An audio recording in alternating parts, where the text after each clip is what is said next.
అందరికీ నమస్కారం. నేను మీ కుమారస్వామి.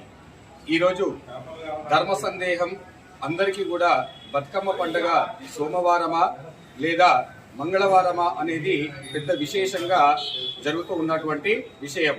కావున సమస్త భక్తాగ్రేసురులకు నేను తెలియచేయడం ఏమనగా, బతుకమ్మ పండుగ ప్రభుత్వ ఆమోదపరంగా 30 తారీఖు మంగళవారం రోజునే ఈ యొక్క బతుకమ్మ పండుగ కార్యక్రమాన్ని నిర్వహించుకోవడానికి సూచించడం జరిగింది.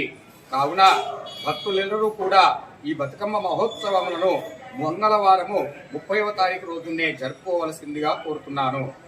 ఈ యొక్క పూజా కార్యక్రమములలో భక్తి శ్రద్ధలతో ఎవరైతే అమ్మవారును ఆరాధిస్తారో వారికి సకల శుభాలను జరుగుతాయి.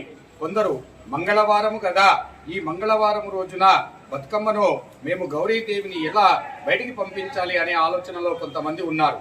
ఏ తిథి ఆచార విధానంలోనైతే ఉంటుందో తిథి పరంగా మనకు ఉదయమే వచ్చినటువంటి ప్రాంతకాల సూర్యోదయానికి ముందు వచ్చిన తిథి ప్రకారంగానే మనము ఈ యొక్క పండుగలను నిర్వహించుకోవడం జరుగుతుంది. కాబట్టి ఆ పండుగ విధానంలో బతుకమ్మ పండుగ కూడా అందరూ కూడా మంగళవారం రోజునే ఆచరించుకోవచ్చును. ఎలాంటి సంకోచము ఉండకూడదు.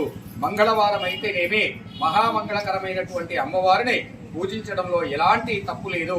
అమ్మవారిని నిమజ్జించడంలో కూడా ఎలాంటి తప్పు ఉండదు. ఇది పెద్దలు చెప్పినటువంటి వాక్యము. ఇది మనకు భద్రకాళి వరంగల్ భద్రకాళి ఆలయం నందున కూడా ఇదే విధంగా మనకు నిర్వహించడం జరుగుతుంది. మన శాస్త్రవేత్తలు నిర్మించినటువంటి సమయం కూడా ఇదే. కాబట్టి అందరూ కూడా అదే సమయానికి మీరు పాటించవలసిందిగా కోరుతున్నాము.